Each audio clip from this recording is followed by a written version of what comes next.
Kisah Nabi Muhammad dan Abu Hurairah, penjaga hadis. Abu Hurairah adalah salah satu sahabat Nabi Muhammad yang terkenal sebagai penjaga hadis.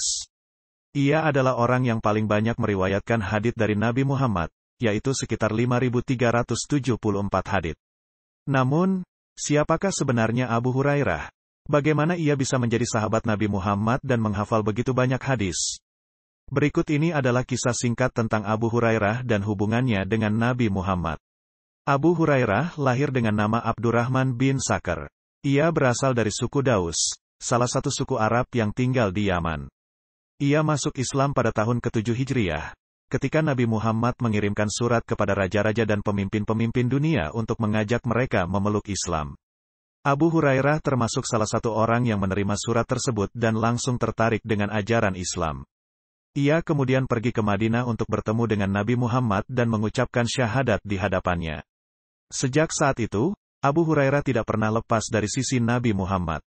Ia selalu mengikuti beliau kemana saja, baik dalam perjalanan dakwah maupun peperangan. Ia juga termasuk salah satu penghuni As-Sufah, yaitu tempat tinggal para sahabat yang miskin dan tidak memiliki keluarga di Madinah. Di sana, ia belajar banyak ilmu dari Nabi Muhammad dan para sahabat lainnya. Ia juga sering mendengarkan hadis-hadis yang disampaikan oleh Nabi Muhammad. Abu Hurairah memiliki kelebihan dalam hal hafalan. Ia mampu menghafal apa saja yang didengarnya dengan mudah dan cepat. Ia juga sangat tekun dan rajin dalam mencatat hadis-hadis yang didengarnya dari Nabi Muhammad. Ia bahkan rela menahan lapar dan haus demi mendapatkan ilmu dari Nabi Muhammad. Ia berkata, "Aku tidak pernah kenyang sejak aku bersama Rasulullah, kecuali pada hari Rasulullah wafat. Aku selalu lapar karena mengikuti beliau untuk mendengarkan hadis-hadisnya." Abu Hurairah juga mendapatkan izin khusus dari Nabi Muhammad untuk meriwayatkan hadis-hadisnya kepada orang lain. Nabi Muhammad bersabda, "Siapa yang ada di hadiranku, hendaklah ia menyampaikan dariku kepada orang yang tidak ada di hadiranku." Abu Hurairah pun menjalankan amanat tersebut dengan penuh tanggung jawab.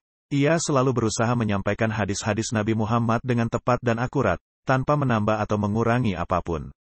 Ia juga selalu menyebutkan sanad atau jalur periwayatan hadis-hadis tersebut. Abu Hurairah sangat mencintai Nabi Muhammad dan menghormati beliau. Ia selalu menangis ketika mengingat beliau dan kisah-kisahnya. Ia berkata, "Aku tidak melihat sesuatu yang lebih indah daripada wajah Rasulullah." Ia juga berkata, "Aku tidak melihat sesuatu yang lebih manis daripada perkataan Rasulullah." Abu Hurairah juga sangat berbakti kepada ibunya, yang juga masuk Islam atas doa Nabi Muhammad. Beberapa hadis yang paling terkenal dari Abu Hurairah adalah sebagai berikut. 1. Hadis tentang keutamaan bekerja. Abu Hurairah meriwayatkan bahwa Nabi Muhammad bersabda, "Tidaklah makan seseorang yang lebih baik daripada apa yang ia peroleh dengan tangannya sendiri. Sesungguhnya Nabi Daud juga makan dari hasil tangannya sendiri." Hadis riwayat Bukhari, nomor 2150. 2. Hadis tentang membantu orang lain. Abu Hurairah meriwayatkan bahwa Nabi Muhammad bersabda, "Barang siapa yang membantu saudaranya yang sedang dalam kesulitan, maka Allah akan membantu saudaranya tersebut di dunia maupun akhirat." Hadis riwayat Bukhari, nomor 2442. 3. Hadis tentang menjaga amanah. Abu Hurairah meriwayatkan bahwa Nabi Muhammad bersabda, "Sesungguhnya seorang hamba tidak akan beriman sampai ia menjaga amanah yang dipercayakan kepadanya, dan tidak akan dianggap sebagai orang yang berakhlak baik sampai ia berlaku baik terhadap orang lain." Hadis riwayat Bukhari, nomor 6015. 4. Hadis tentang menjaga lidah. Abu Hurairah meriwayatkan bahwa Nabi Muhammad bersabda, "Barang siapa yang beriman kepada Allah dan hari akhir, maka hendaklah ia berkata yang baik atau diam." Hadis riwayat Bukhari, nomor 6018. 5. Hadis tentang menghindari perbuatan dosa. Abu Hurairah meriwayatkan bahwa Nabi Muhammad bersabda, "Janganlah kalian melakukan perbuatan dosa dengan berpikir rendah tentang dosa tersebut, karena dosa kecil yang dilakukan berulang-ulang akan menjadi besar." Hadis riwayat Bukhari, nomor 6491. Hadis-hadis ini menunjukkan kecintaan dan kesetiaan Abu Hurairah kepada Nabi Muhammad dan ajaran Islam. Ia juga menunjukkan kecerdasan dan kekuatan hafalannya yang luar biasa. Setelah Nabi Muhammad wafat, Abu Hurairah tetap berada di Madinah dan melanjutkan aktivitasnya sebagai penuntut ilmu dan periwayat hadis. Ia juga terlibat dalam beberapa peran politik dan sosial, seperti menjadi gubernur Bahrain, hakim, dan penasihat. Beberapa informasi tentang Abu Hurairah setelah Nabi Muhammad wafat. 1. Abu Hurairah menjadi gubernur Bahrain pada masa pemerintahan Umar bin Khattab. Ia dikenal sebagai pemimpin yang adil, zuhud, dan dermawan. Ia sering memberikan bantuan kepada orang-orang miskin dan fakir dari hasil gajinya. Ia juga menolak untuk menjadi gubernur lagi ketika Umar bin Khattab ingin mengangkatnya untuk kedua kalinya. 2. Abu Hurairah menjadi salah satu hakim yang dihormati di Madinah. Ia memiliki pengetahuan yang luas tentang syariat Islam dan hukum-hukumnya.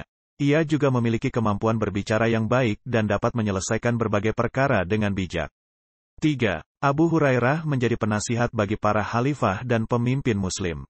Ia sering dimintai pendapatnya tentang berbagai masalah yang berkaitan dengan agama, politik, dan sosial. Ia juga tidak memihak kepada salah satu pihak yang berselisih, seperti antara Ali bin Abi Thalib dan Muawiyah bin Abu Sufyan. 4. Abu Hurairah menjadi guru bagi banyak ulama dan ahli hadits. Ia mengajarkan hadis-hadis Nabi Muhammad kepada ribuan orang dari berbagai daerah dan latar belakang. Ia juga menulis beberapa kitab hadis, seperti Kitab Al-Zuhd, Kitab Al-Faraid, Kitab Al-Tafsir, dan Kitab Al-Manaqib. 5. Abu Hurairah menjadi saksi bagi banyak kejadian penting dalam sejarah Islam. Ia menyaksikan peristiwa-peristiwa seperti Perang Khaybar, Perjanjian Hudaibiyah, Pembukaan Makkah, Perang Hunain, Perang Jamal, Perang Siffin, dan lain-lain. Abu Hurairah wafat pada tahun 59 Hijriah, ketika ia berusia 78 tahun. Ia meninggalkan warisan berupa ribuan hadis yang menjadi sumber hukum dan petunjuk bagi umat Islam hingga sekarang. Ia juga menjadi teladan bagi para penuntut ilmu dan penghafal hadis. Semoga Allah merahmati Abu Hurairah dan memberinya tempat yang mulia di sisinya. Amin.